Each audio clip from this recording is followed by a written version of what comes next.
మార్కాపురం జిల్లాలోని పొదిలి శివాలయంలో హిందూ ధర్మ పరిరక్షణ ట్రస్ట్ ఆధ్వర్యంలో సమావేశం నిర్వహించారు. ఈ సమావేశంలో తాళయాపాలెం శైవ పీఠాధిపతి శివస్వామి మాట్లాడుతూ మతం ఉన్మాదంగా మారకుండా మానవత్వాన్ని పెంపొందించాలని పేర్కొన్నారు.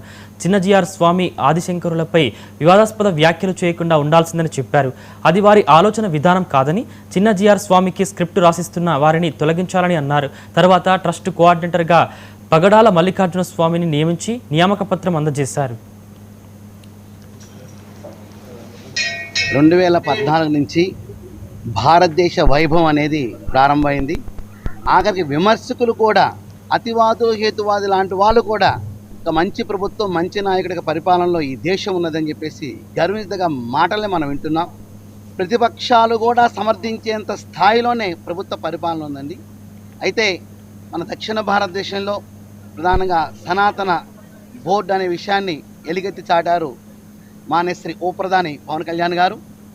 అప్పటి నుంచి దీని మీద అనేక రకాల చర్చలు సాగుతున్నాయి.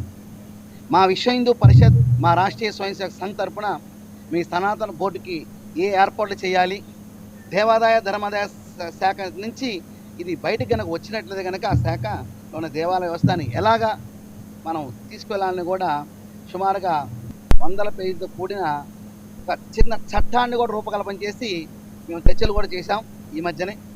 కావున సనాతన ధర్మ బోర్డ్ అనేది ఈ దేశానికి అవసరం ఎంతో ఉంది. ఎందుకంటే క్రిస్టియన్స్ అందరూ కూడా వారి చర్చలు స్వతంత్ర ప్రతిపత్తితో ఉన్నాయి.